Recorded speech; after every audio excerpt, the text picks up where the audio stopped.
We're back for a special weekend edition of IJ Subito. For those of you newer to the pod, IJ Subito is a more condensed version of interjections, fewer hosts, a little bit shorter of episodes, just talking about whatever is going on and all things Inter. You've got myself, Andrew, and Jay here with me today, the two non-fathers of interjections. Miko and Irfan are out doing fatherly tasks. Jay, what's happening? I've seen things you people wouldn't believe. 37-year-old cancer survivors popping up in the box to score dramatic 92nd minute equalizers to take their team into extra time. I've watched a team go all the way to the final, playing over 1,000 minutes of football and only trailing for 6 minutes. All those moments will be lost like tears in rain. Time to go to Saudi Arabia. That, of course, was Rutger Hauer's powerful and emotional soliloquy at the end of Blade Runner, the classic version from 1982, not the gay one from a few years ago. Emotively paraphrased to describe the current despair of Inter's situation and how all the beautiful moments of the Champions League journey, instead of being etched and immortalized in history, will be washed away like tears in rain. I'm good. How are you, Andrew? Truly beautiful, Jay. Truly beautiful. I'm probably feeling better than you are based on still being less emotionally attached to the 5-0 humiliation 2 weeks on. I'll tell you one thing. I do not want to watch football matches this week. I'm going to, but I have no desire to do so. I sat down last night. I watched as I say, sizzling 0-0 draw to open the Club World Cup between Inter Miami and some Saudi Arabia team that wasn't even one of the supercharged stacked ones with all these expensive players. It was just your typical run-of-the-mill Saudi players, which is as bad as you'd imagine. It was a Serie B quality match, ended in a 0-0 draw after a Lautaro-esque penalty was missed. Can we show some respect to Inter Miami and just call them Inter from now on? Because I think we no longer deserve the title ourselves. We forfeited the title of being the only or the original Inter. Let's just hand it over to Inter Miami. The ironic thing is, I was talking to somebody at work who was asking me about the Club World Cup because they know I like the sports and my favorite team's Inter. They were aware of that. So they knew the right Inter. They're like, who's the most who's the star player on Inter? Who's the player I've heard of? I was like, well, none of them, if I'm being quite honest. But if you look at Inter Miami, they have 3 players you've probably heard of. Yeah, maybe if you're one of those streets won't forget type kids and you're watching football back in the 2015s, you might remember an up-and-coming baller named Henrik Mkhitaryan playing in Jurgen Klopp's up-and-coming exciting young Dortmund. 20 years later, at the age of 40, he's on his last legs, but we got him. And I think that might be it. Before, at least we had Lukaku you could point to and be like, yep, everyone knows who this guy is. He used to play in the Premier League, and that's the basis for whether a player is known internationally. Have they played in the Premier League or not? That guy who was clowned on by everyone for having, for featuring in those worst first touch videos and missing sitters. That's our main guy. That's our star player. That's right. Now it's a guy who just goes missing 3 months at a time. Anyway, we're going to have some fun today. We're going to talk Mercato. Last week we did the whole debrief on the Chivu and Zaghi situation, but we did overlook intentionally a couple signings Inter finalized ahead of the Club World Cup. You have this early June transfer window. So let's talk about these guys. Starting off with the more exciting of the two, in my opinion, is Luis Henrique, the Brazilian winger/wingback we signed for Marseille for 20-something million. I'm actually excited about this one. This dude has all the characteristics our squad doesn't have. His max sprint speed at times last year was 39 kilometers an hour. He walks into the squad and he's instantly the fastest player in it. If you watch his highlight videos, it's just him beating people off the dribble all the time, blowing by them, finding ways to get by them.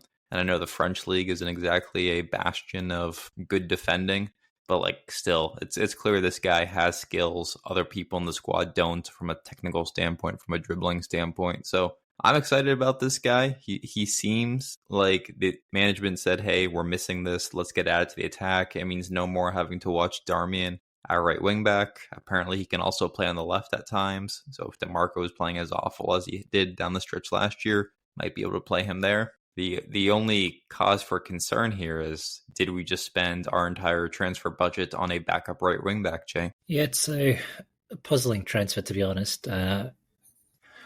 Namely because we think we all agreed that Dumfries was probably our player of the season last season. He came up huge down the Champions League stretch towards the business end, scoring obviously some goals against Barcelona and just proving his quality. And I think as soon as the season ended, he went on to score more goals for Netherlands. So this is a guy who seems to be in the prime of his career and really playing like one of our few bona fide stars. I say that in comparison to someone like Lautaro, who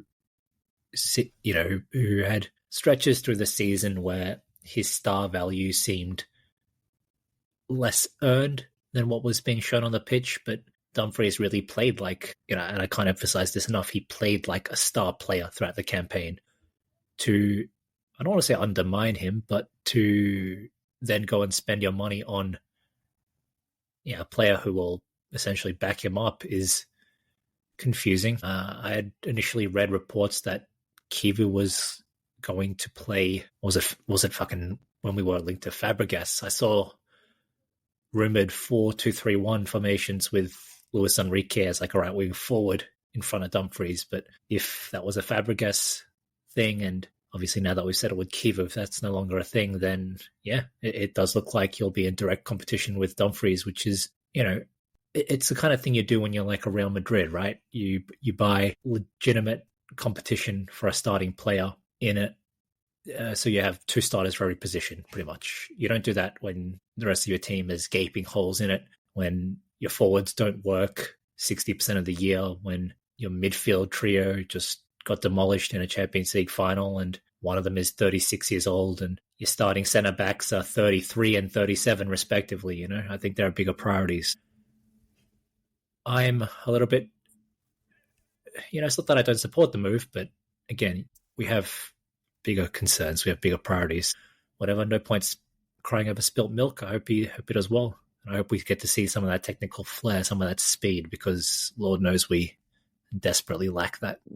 Okay, two good points you're making here, which is, one, we have no idea what tactics Chivu is going to play with. We don't know what formation he's going to play with. We don't know what style of play he likes. We know nothing about this guy because our data set's 13 matches with a relegation side. So if he just rolls it forward with everything Inzaghi was doing, then the fit here is obvious. But if you, like you said, if he ends up being more of a 3-4-3 guy, then we have some major work to do. So I don't know what the answer is going to be there is. Maybe we'll find out a little bit during this Club World Cup and see what's up. But I don't mind like beefing up the squad around the edges because our depth was so poor last year when Dumfries was hurt. That coincided with one of our worst runs of form of the season. I think that was part of it, where we lost our 3 matches in a row in the league. And it makes sense that you need a better depth piece than a 36-year-old Darmian. So on one side, you finally phased out an aging player. If you look at the squad, there's not really a role for Darmian in it next season. You're doing the right thing here, and you need more signings that accomplish this. But we don't know what our transfer budget is. We don't know what Oak Tree is going to give us to play with. And if this is our marquee signing of the summer, it's going to be an underwhelming transfer Mercato. But if we can make 2, 3, 4 more of these signings, then maybe you walk into next season, you have a deeper squad that doesn't get aced out of 3 competitions over the course of a 2-week stretch because they're tired. Yeah, and for what it's worth, Darmian is still under contract, if I'm not mistaken. So it's not even like we've effectively phased him out. He'll still be there. He'll still take up a spot in the in the club registration list. He'll still be a registered player. He'll still be playing minutes, and I don't want to see Enrique's potential development hindered by the safety that a 36-year-old Darmian offers at this stage in his career. But I do understand from a coach's perspective, you want those guarantees. And if this young Brazilian flair guy is, hypothetically, comes into the squad and doesn't know how to follow tactical instructions, just tries to fucking, dribble players nonstop, losing the ball, then I can see a scenario where a coach might prefer a reliable Damian who makes those movements and passes that a coach wants him to. So only time will tell, but I hope we have the patience to get this guy integrated into the squad, and I hope that we can effectively polish our system with, or rather embellish and add some flair to what was a strong system, but lacking that quality, that individualistic flair and speed and technical quality. Having said that, I think it's a bit of a moot point since Inzaghi departed anyway, because as you said, I'd be much more excited for this signing had Inzaghi stayed, and if this was like an Inzaghi signing, but with Inzaghi gone, everything's kind of just up for grabs now. It's in the air. Who knows what Kiba is going to do with this guy? Who knows if this guy will find success in this system, and if that will be down to him or down to the coach himself, because we can't really, the coach is no longer a guarantee in terms of if this guy doesn't fit the system, it's on him, but we can at least trust the system to provide results, because that system has provided us 2 Champions League finals and 2 second places in the league and 1 Scudetto in 4 years. That's proven minimum quality, whereas with Chivu, who the fuck knows, man? And while we're on that topic, can I just say how much of a joke this fucking Kolarov, this Coupe de Mercato Kolarov is? I mean, I was going through the list of our training staff. You've got, obviously, Chivu as the manager, Kolarov as the assistant manager. You've got Palombo as one of the coaching staff. And then you've got Orlandoni brought in as a goalkeeping coach. So it's just a former Inter boys club. And I don't know what half these goons have achieved to be placed in positions like these. And what can I say? For some reason, I just don't have a lot of faith in Kolarov. I mean, like, the rumors were so interesting to see the trajectory. We started off with, I can't remember his name is Giovanni or Giuseppe, but Martuscello, the guy who was one of Spalletti's coaches during his time at Inter, and then later on went to Napoli under Conte, if I'm not mistaken. I could be wrong, but anyway, Martuscello was a proven guy, right? And then it seemed like we put a pause on the whole Martuscello deal because we wanted to change our minds and go for another former guy, Walter Samuel. I didn't know that Samuel was a former, or was the assistant manager. I just thought he was one of the coaching staff of Lionel Scaloni's extremely successful Argentina national team. But then it seems like he turned us down because he was still under contract and wanted to respect his contract with the national team. I don't know if that's true, but it seems like a convenient excuse not to join this disaster in the making. But after failing to land an experienced Serie A coach / assistant manager in Martuscello, a promising and successful young assistant coach in Samuel, we now set off for this dickhead who has no experience whatsoever, whose only highlight in an Inter shirt is a meme where he laughed at Ibra after getting him sent off. So bit of a tangent there, but what can I say? The whole Mercato moves are all just wrapped up in a shroud of who the fuck knows, because the coaching team, not just the manager themselves, but the entire coaching team is just such an unknown. Yeah, the thing is, like, this is not a desirable situation, and that's why nobody wants to come here, if we're being honest. Because I know it's on the surface, you're like, oh, we were just in a Champions League final. But look at the logistics of this. We have no idea what the transfer budget is, but let's assume there's not going to be major investment with Oak Tree. You also don't even know how long they're going to be here as owners. How many years do Oak Tree have left? 2, 3? So no transfer budgets, a rookie head coach, and on top of that, you have this aging squad that, like, oldest average team in the Champions League this year. Multiple players over the age of 35 who are going to have to be replaced. It's just not a desirable situation if you have options. Like, there are better places for you to be, and yeah, we're still Inter, and maybe that wins out at the end of the day for a lot of these guys who, like Chivu obviously would walk on hot stones to come here. But if you want to go out and get a name, if you want to go out and find someone more attractive, we're not going to pay for it. And even if we were willing to, we just can't support them enough to make it worth their while. So I think that pretty much covers the Henrique thing. The other transfer we signed last week that we haven't talked about much is Sučić, the midfielder from Croatia. Is this the Mkhitaryan replacement? I don't know. That's the question at hand. It's hard to find much info on this guy because he played at Dinamo Zagreb. Like, there's not just a lot of the sites I use don't really track the Croatian league, so can't find a ton on him other than some compilation videos. I will say it does seem to me that he's more of a like Mkhitaryan, like he's comfortable on the ball. It doesn't look like a regista to me, which still leaves Asllani as a reserve regista. We'll talk about that in a minute. But yeah, this does seem like a more Mkhitaryan type midfielder to me who feels comfortable on the ball and advancing it, just nowhere near as quick as Mkhitaryan, nowhere near as fast. So this one's the bigger unknown for me. I don't even know how many minutes this guy will be able to carve out this year. But still, we needed a youthful midfield signing, especially with Zielinski looking so horrible last year. So I don't have much to say on this one, but we've had this our 8th Croatian player ever, I think, playing for Inter. We've had good success with 4 of the last 5. Yeah, and from what little you can wean from those kinds of compilation videos or highlight videos, he looks good. He's been scoring a lot recently as well. I think I've seen a handful of his recent goals in the last few months, and the fact that he's scored a handful of goals in the last few months that's good numbers for a central midfielder. And I agree with the assessment you made. He does seem to be able to drive forward with the ball.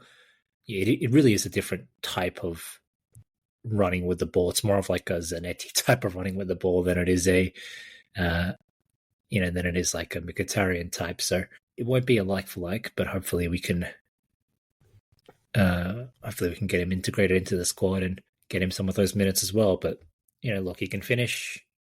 He can finish with both feet. He can dribble and he can pass, and seems fairly well-rounded physically speaking. So yeah, despite him being relative unknown in the Croatian league, or from the Croatian league rather, it looks like the ingredients are there. It looks like he's a modern, well-rounded midfielder.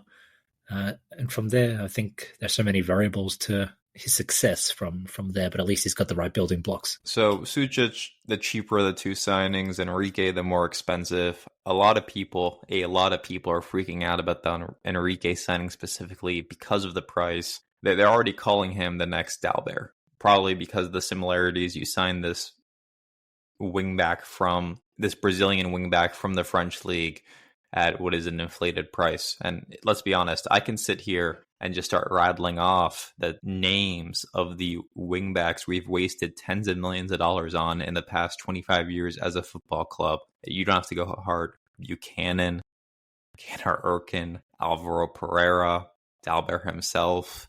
Do you want to throw Maxwell in there? Nagatomo? Just this squad is littered with mediocre wingbacks. So Jay, go on record. Does Luis Henrique join the list of mediocre wingbacks, or does he become a tier above and become a good player for the squad? Well, talk about being put on the spot. I think that's an exceptionally difficult question to answer at this stage. I think if I, gun to my head, and it's like a coin flip. There's a gun at your head right now. I've got my AK-47 out. It's pointed right at my laptop. Yeah. I was thinking, with all the turmoil in the US right now, might be insensitive to make a joke about guns, but I just couldn't think of a good one. But look, given the tumultuous nature of the team right now, I don't think that works in his favor. I can totally see a scenario where Chivu pretty much gets sacked by like November, and we have to bring in some fuckwit like Ranieri or something to try and right the boat. And these things don't work well when you've got a talented, young, especially the Brazilians. They need a little bit of nurturing, talented young Brazilian coming from a different league, doesn't know the language, doesn't really have any friends to integrate with either because we don't have many other. Augusto.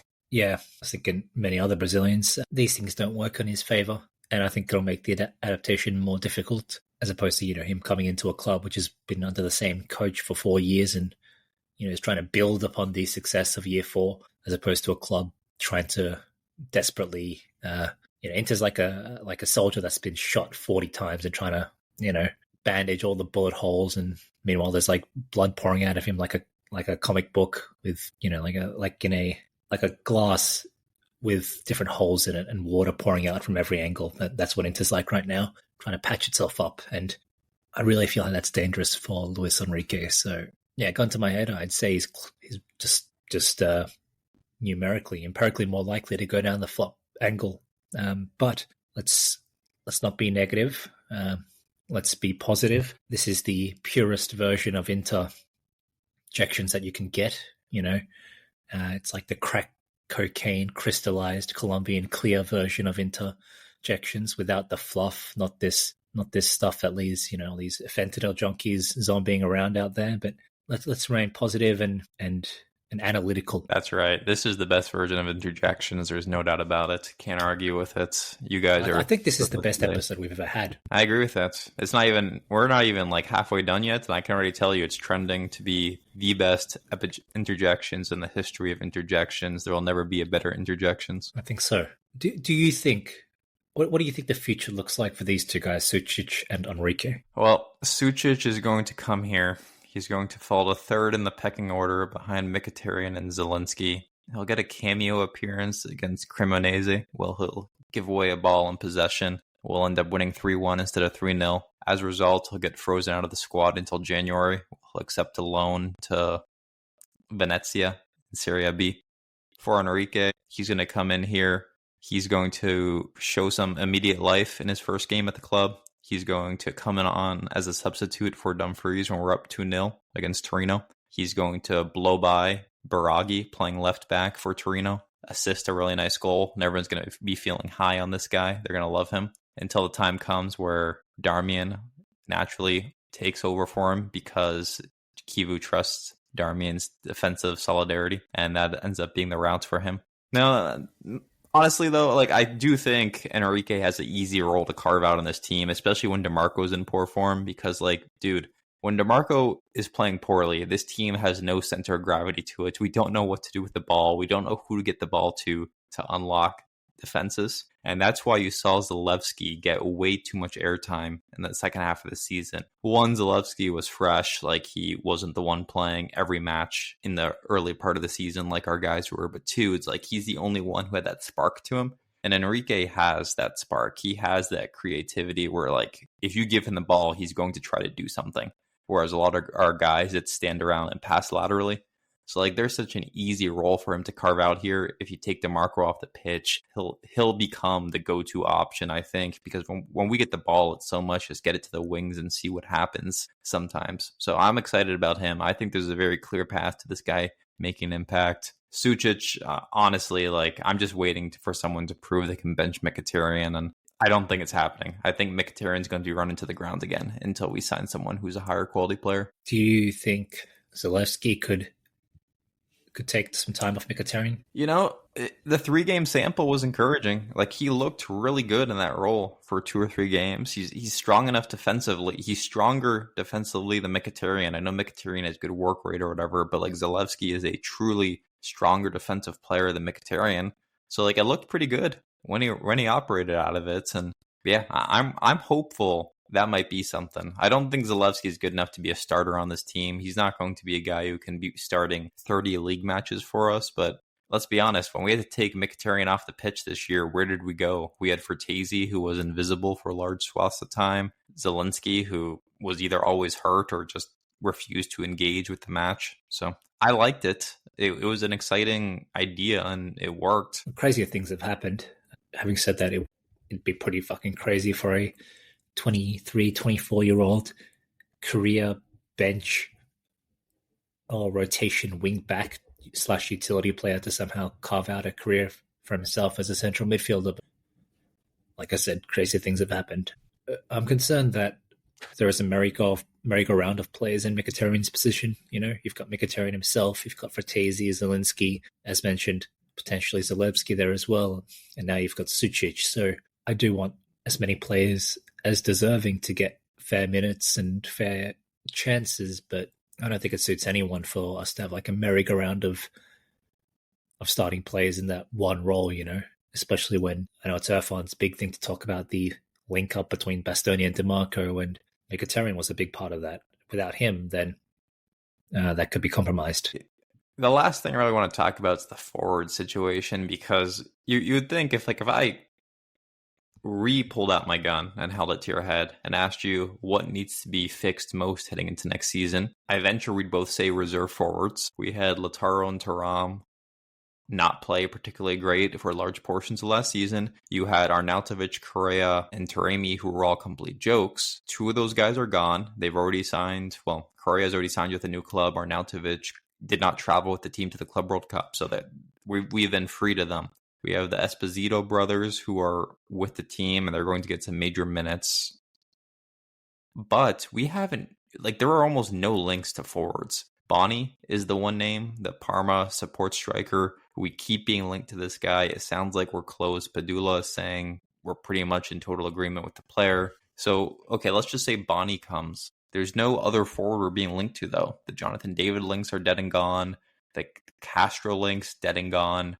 Is the plan at forward this year really to be our reserve strikers of Pio Esposito, who has never played above Serie B, Taremi, again, running it back, and then Bonnie, who scored 6 goals last year? Is that really the plan? I'm really concerned about the forwards, and I cannot tell you with a straight face that Taremi, Pio Esposito, and Bonnie is a better forward tandem than Taremi, Arnautovic, and Correa. Yeah, certainly not based on reputation. At least, as bad as they were, Arnautovic and Correa had carved out respectable careers for themselves before joining Inter. Whereas obviously the current crop of alternatives are newbies. However, have you seen that photo of Pio Esposito where he's getting on the plane? He's got that stern 1950s gaze, that wavy hair and broad shoulders, barrel-chested, arms just throbbing with musculature. This guy looks like he's straight out of World War II, right? He looks like a hero about to fly off to face the Nazis on the front lines. It looks like a black and white photo that a sweet old lady has, of a high school sweetheart heading off to war. That's what Esposito looks like. I've seen enough. Just give him a starting role, or at least a bench role, in my opinion. The guy has 1,000 aura, and in a time where Inter as a club is just bleeding aura left, right, and center, and the forwards in particular, Lautaro in particular, is just, suffering generational aura loss. We need a big aura farmer like Pio Esposito in there. So get him in there. All jokes aside, having seen some of his Serie B goals, the guy has some serious fucking power in his shots, in his strength, in his balance, and in the way he uses his body. He seems like a bit of a tank. And look, that doesn't mean he'll be a success at elite level, of course, but it'll be a welcome alternative to have a strong battering ram and a target man if all else fails. Even if he's not going to be a starting player, I think he'll be a useful resource to keep. You can bring him off the bench, go long, and hopefully he can knock down a few balls, win a few headers, etc. And that's something you can't rely on Lautaro or Thuram to provide. So I'm hoping Pio Esposito gets a chance. Is 90% of my hope based on his immaculate jawline? Yes, but that's beside the point. As for Bonnie, I haven't seen enough of him, to be honest, but if he is that kind of fast, technically skilled, inside forward, wide forward type profile that we've been screaming out for, kind of like a Lookman type, then by all means go for him. I'm just a little bit concerned that we seem to be so interested in Parma players because, don't get me wrong, Parma had some interesting young players in their squad the past year or so, but at the end of the day, these are not, I guess, the echelon of, this is not the cream of the crop of young stars to be picking from, you know what I mean?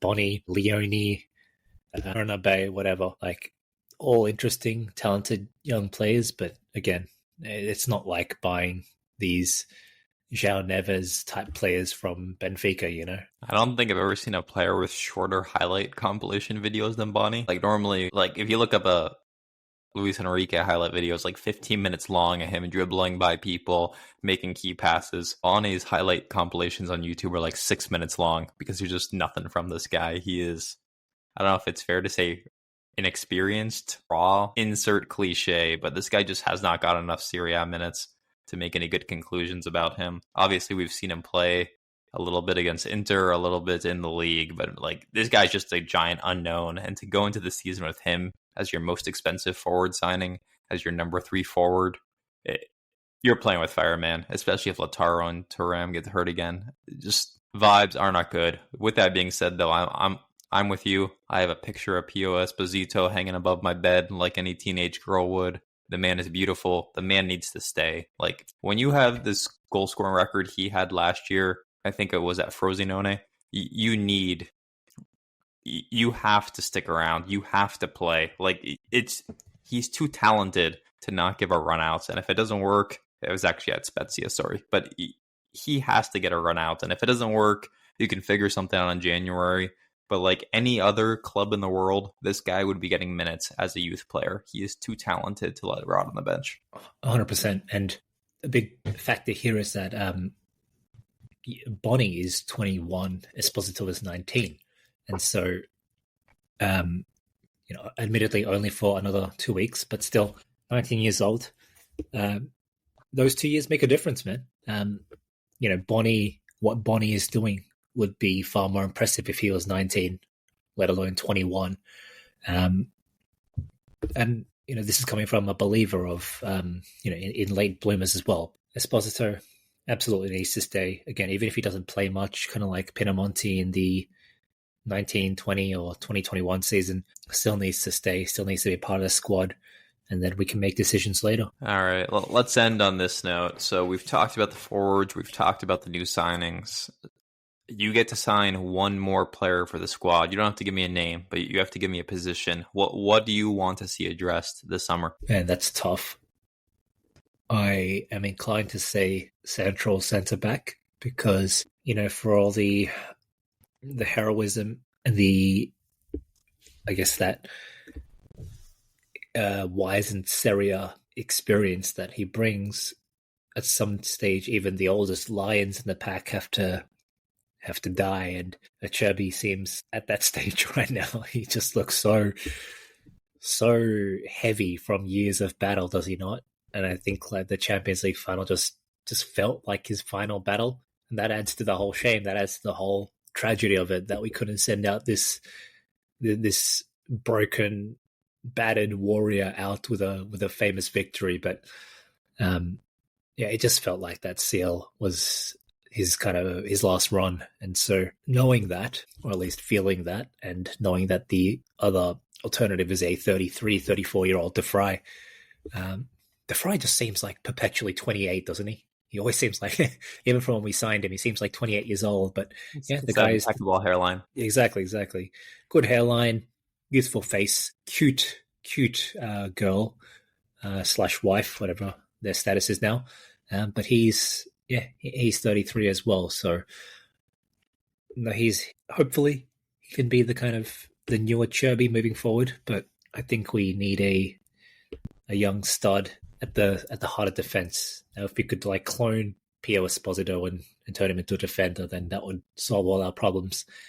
But it looks like we're after Leone from Parma, and his highlight reel seems to be one match where he fouled Dusan Vlahovic a handful of times, making him look like a fool. But Vlahovic himself has had some pretty embarrassing moments. So I try not to get my hopes up too much, but it seems like other clubs are interested in Leone as well. Maybe that adds to his kind of valuation. But to answer your question, I think it has to be centre back, but I would not be opposed to any position really. Striker, I'd be very excited to see like a good quality striker come in. And I mean like good enough to potentially threaten Lautaro and Thuram. Likewise, midfield, we've got a whole kind of supporting crew of acceptable midfielders. And I say that because maybe this is harsh, but I really feel like Calhanoglu and Barella have kind of fallen off their perch. And it's not just because of the 5-0 victory. I'm not saying, Vitinho and João Neves showed me what elite midfielders are, and therefore Barella and Çalhanoğlu are not that anymore. But I don't think either of them were as good as they were last season, for example. And so with my kind of rating of our midfielders all having taken a bit of a knock, and I guess I don't think of these guys as highly as I did, a midfield signing would be welcome, extremely welcome as well. Like someone who you look at and go, oh shit, that's a dynamite player. Not like this could be interesting, young talent like Sučić, but Lord knows we don't really have the money for that. So yeah, I'll say centre back. I'll stick to my original answer and say centre back. But honestly, it's one of those where I'd be happy with literally anything. What about yourself? The position I'm most worried about, so I'll be nice to Irfan on Father's Day. I know Irfan has 5 kids. He's busy. But the position I'm most worried about is Regista in the squad. We know how awful Asllani is. I won't go any further into it. And Hakan's performances at the end of last season is just inability to stay fit are concerning to me, because we have a player who's 31 years old. Speaking from experience, I can tell you that's about the age people start to fall apart. That's the age where they realize their best days are behind them and there's nothing but the abyss in front of them. So I'm just worried that the version we got of Hakan last season is what this guy will be as a player now, which is one who can't handle the huge match load we have, one who struggles because we don't have a proper substitute for him. So I'd love to get Asllani out of here and get a proper Regista substitute. But I'm going to tell you guys I want to do something. I'm going to get slandered for this opinion, but that's all right, because I'm going to stick to my convictions. Apparently, we were offered 30 million by Galatasaray for Hakan, and we countered them with 40 million. If that's true, I would take the 30 million, or if you can get more out of them, do it. I would take the 30 million. I would pay Rovella's 50 million release clause from Lazio.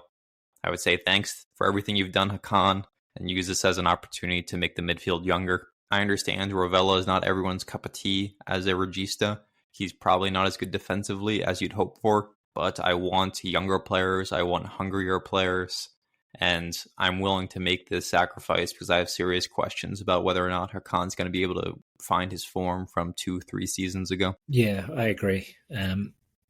The names linked to us are slightly terrifying, I think. And but you're 100% right. Asllani, I don't know, less said the better, I think. But it's not like there's a encouraging and obvious replacement either. The final thing I'll say about all the recruitment issues is this Højlund transfer, or this Højlund rumor, is deeply concerning. And it's not so much that, I mean, yeah, look, the way I see Højlund has obviously diminished following like a historically poor season at Man United. I still think there's talent there because I watched him at Atalanta. I saw him score those 8-9 goals, and I saw the movements. I saw that undeniable striker's instinct and all that. But the way I look at it is like this. Højlund could have been like a 30, 40 million, we'll say 30 million euro transfer when moving to Man United. But obviously Atalanta do what they did best and got an extortionate amount of money, 80 million. And now, we're basically saying, oh, look, their gamble failed. We'll take a gamble. And the amount that they want for the gamble is just ridiculous. 40 million. Obviously, Man United, from their perspective, they just want to sell him off as soon as possible and make as little a loss as possible. But for us to even think about gambling that kind of money on such a big gamble is just, it can't happen. It absolutely can't happen. So we need a bigger guarantee than Højlund. And while I like the idea of Boni, I don't like the idea of Boni if he's number 3 with Esposito number 4. For me, Pio Esposito has to be a lock for one of the roles at forward. I can just imagine him as like a pilot in one of those B-52 bombers, but he needs to be there. We need a stronger number 3. It can't be a fucking Arnautovic. It can't be another Taremi or Correa. It needs to be like a bona fide number 9, but one with a little bit of pace, one who can actually do some playmaking as well, like a modern number 9 who isn't afraid to drift, to drop back a little bit, to defend a little bit as well. But I'll leave it to the genius that is Marotta and co to find that number 9 for a acceptable amount of money, I guess. My faith in Marotta is not nearly as strong as it once was, but we'll save that for another episode. All right, we should get out of here. Before we go, Jay's hot betting tips. Inter Monterrey on Tuesday. I'm going to go Inter 0, Monterrey 1. The chivu era will not start smoothly. I don't know what to expect from this Club World Cup. I don't know if this team's going to fold completely like a cheap suit. I don't know if they're going to play some of these younger reserve players and show some life. Give me a 1-1 draw, Zalewski goal. All right. Can we predict the starting lineup instead? Lautaro, Thuram, Mkhitaryan. DiMarco, Mkhitaryan, Jalano Barella, Damian, and then Pavard. Bastoni, Acerbi, Pavard, Sommer. No. There you go. You can't take any game for granted when there's this much money on the line. Am I right? That's right. Without Miko, I'll ask you to do the traditional sign-off because, look, I'm actively supporting Napoli this season after getting hype from their Kevin De Bruyne reveal videos. I waited until next week when we do our recap of our Serie A predictions. You're going to be in for a real treat. But yes, we'll catch you all then. Thanks for listening. Happy Father's Day and Forza Inter.